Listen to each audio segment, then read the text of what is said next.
Wow. There's so many dope actors that have graced the screen, and then there's so many dope actors that have yet to grace the screen. I don't know who could play me. I think it's going to have to win me over. It's going to have to be somebody like... When I think of someone playing you, I think of how Jamie Foxx played Ray. Like, that was like spot on. So I would have to find me a Jamie Foxx or somebody that can actually become Snoop Dogg on screen and give me all of that element. And I don't know if that person is out there, or if that person is yet to be discovered, but when I get to that point, I'm gonna find him. What is good, y'all? It's Coffee tapping in with another hip-hop news update. Now, you hear that clip there. That was, Snoop Dogg speaking on who would play him in a biopic.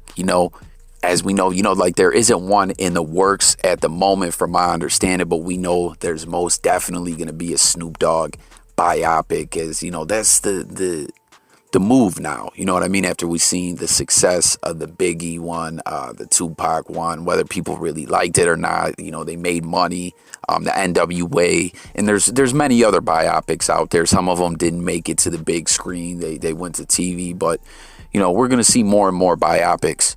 And Snoop more or less is saying here, he can't even really come to terms with who would portray him in that role. And that just kind of brought me to some like throwback news that I wanted to share with you guys. If you guys all remember, leading up to the All Eyez on Me biopic, Snoop shared that Nipsey Hussle was actually supposed to play him, and that's who he wanted. Like an unknown newer actor named Jared Ellis ended up playing Snoop, and he did an all right job and everything like that. You know what I mean? I believe Snoop's words were that he had the energy down and everything like that, but the look and he just would have more have wanted to go with Nip. That's who he wanted, as him and Nip had a good relationship. They were close. And if you guys remember when Nip, the Hustle in the House, that jump off hit to the masses, where it was getting rotation on MTV Jam and everything like that, everyone started saying, oh, Nip's the new Snoop Dogg, he's the new Snoop, which Nip wasn't even close to finishing what he was going to accomplish when he passed. Rest in peace to the legend Nipsey Hussle. You know what I mean? I feel like Nip hadn't even hit his full prime yet. Like, you guys let me know if you guys agree, but Snoop pushed hard for Nipsey Hussle to have that role.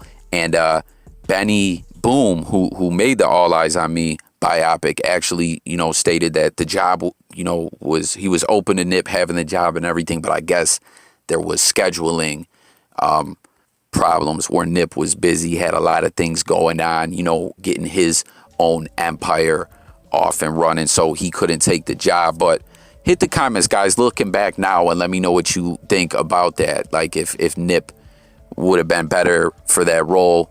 I mean, I definitely do, obviously, you know what I'm saying? And it feels like, Snoop probably always had in his head when they did do a biopic later, like, I'm definitely going to get Nip to play my part. But, now that he's passed, it, obviously it can't happen. Once again, rest in peace, Nipsey Hussle. So Snoop just seems like he has no idea who he wants to portray him in a biopic.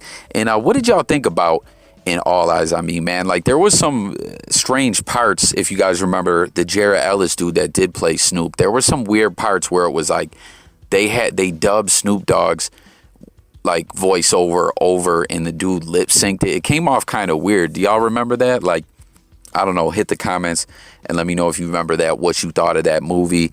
And like I said, Snoop wanted Nip to portray him hard body in that All Eyez on Me film. That was his choice. So, you know what I mean? We had to go take a look back for a moment. So hit the comments with your thoughts on all that. Moving along, Daz Dillinger, another legend on the West Coast, right? I originally wasn't going to put this in a video, right? But, Daz put this up. What's going on? He hit Instagram and shared that he brought his mom home. She is on hospice, and asked everyone, to say a prayer for his mom and give some positive thinking out, you know what I mean, into the atmosphere. So I figured, to ask everyone to say a prayer for the legend Daz Dillinger and his mother in this tough situation that he's going through as she's home on hospice. And I gotta say, I'm sure a lot of other ones out there, we have went through this with our loved ones. I, had someone very, very close to me who passed away some years back. We brought them home, with hospice. And I don't know, that's how I want to go. You know what I mean? At home, comfortable with my loved ones, my family, my friends around me. That's how I want to go. I don't want to pass in a hospital. You know what I'm saying? So once again, let's give some prayers and thoughts out to Daz Dillinger, the legend. Man, Daz is dope. People know who Daz Dillinger is, but sometimes Daz, his the work that he put in on like this legendary music on the West Coast, a lot of it gets overlooked because there's a lot of production out there that Daz did, beats that are not credited to Daz, like that's a fact. Y'all can go look into that. There is a lot of stuff out there Daz did on some of the real early legendary West Coast stuff. You know what I mean? And something that I always thought was cool that Daz did, right? When he left Death Row, you guys remember that album, the Daz Tupac album? It's Dillinger and Machiavelli. Daz made that album.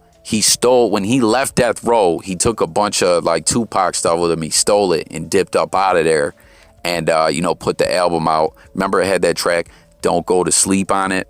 I always thought that was wild that Daz did that. Like that was gangster. He just took the records and said, yo, I'm going to put this out. You know what I mean? Y'all can hit the comments with your thoughts on all that. And once again, let's give some positive thoughts and prayers out to Daz and his family. And moving along to the last story that I wanted to cover. I don't know if you guys seen this on it's playing out on social media. It's being talked about a lot right now. Nelly and one of the Saint Lunatics are beefing, right? Ali, he came out and said that he helped created the group back in 93. He sat down and taught Nelly how to rap. Like he taught him some of the technical aspects of the game and everything and helped Nelly get his, craft together and everything like that. And listen, I got to say real quick, hit the comments, guys. Let me know if you agree. I thought the Saint Lunatics were dope. Midwest Swang was obviously a huge commercial success. There was a lot of tracks on the album I liked. Because if you remember, the way it went down was when they blew up, like they put Nelly out. He was always the face of the Saint Lunatics. Nelly blew up. He had that crossover appeal where he had hip hop, but he could also have, pop hits in a sense. You know what I'm saying? And, they basically put Nelly out and then said, you can get like your own deal where you can put the Tics out under you. And he ended up doing that. And we got the one album, Free City, you know what I'm saying? Their homie City Spud, who is locked down. But I don't believe we ever got City Free, the second album. You know what I mean? I know there was a video out. It was put out through World Star. I don't believe it ever came out. I don't know if it did maybe independently. I know it. I don't believe it came out. It wasn't pushed by the machine that they had behind them. But anyways, he also went on to say, he was putting in work early on. Like I said, helped teach Nelly how to rap. He fought to help get Nelly in the game when they were making connections with people within the industry. And then he said in 99, Mace's manager, Cutta, came around and he said, he started kind of splitting up members of the group, and more or less they wanted to take Nelly and City Spud to run with, to put out to the masses. And like I just said, we know City Spud went and did a bid. He was locked up through most of the Saint Lunatics and Nelly's success that was going on. He's been home for a minute now. Like I said, that was the first album was Free City, then City Free, but I don't think we ever got that one. And he said that Ali said that he didn't get a lot of writing credit that he helped with on the Country Grammar album, but he is credited on there. So I believe he does have royalties coming from that. And listen, we see this all the time with groups. Groups always break up, or just people who are working with other artists, like they don't blow up, or they kind of do, but they don't get the exposure they were looking for. Like I said, I don't know exactly what happened with Nelly and the Saint Lunatics. Nelly's not really that active in the music game himself anymore. He's kind of laid back. Like, he got crazy record sales and everything like that. But I don't know. This is not a new story. We see this stuff all the time. Now, Nelly has came out and is refuting these claims, and he's saying, you know, that Ali was always selfish.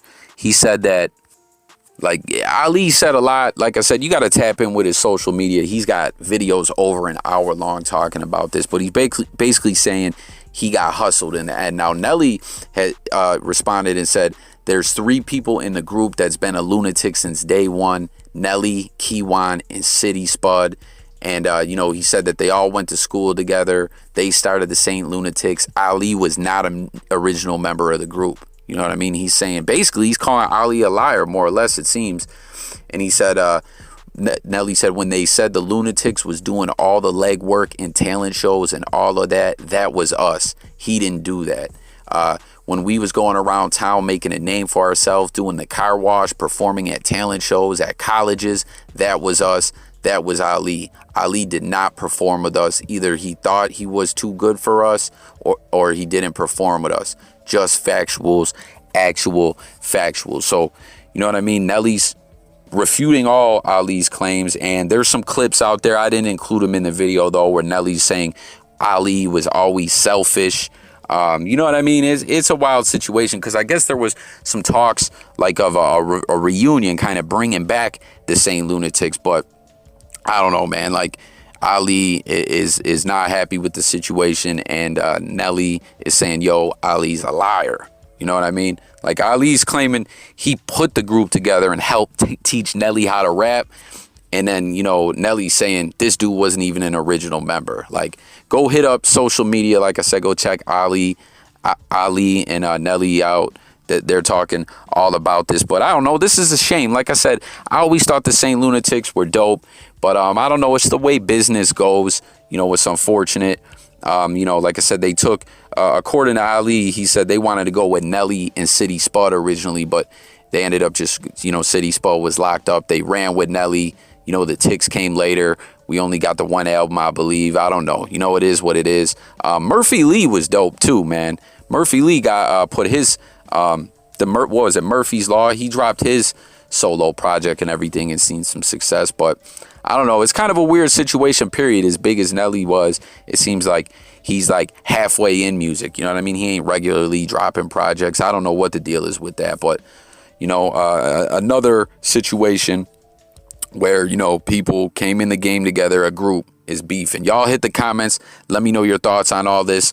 I'm going to close this video out. Thanks for watching. New viewers, make sure to sub. Hit that notification bell. It's J Coffee Talk. We blog music, news, sports, current events, life, and much more. I always want to hear from the people, so tap in. Let's talk. And I'm gone, y'all.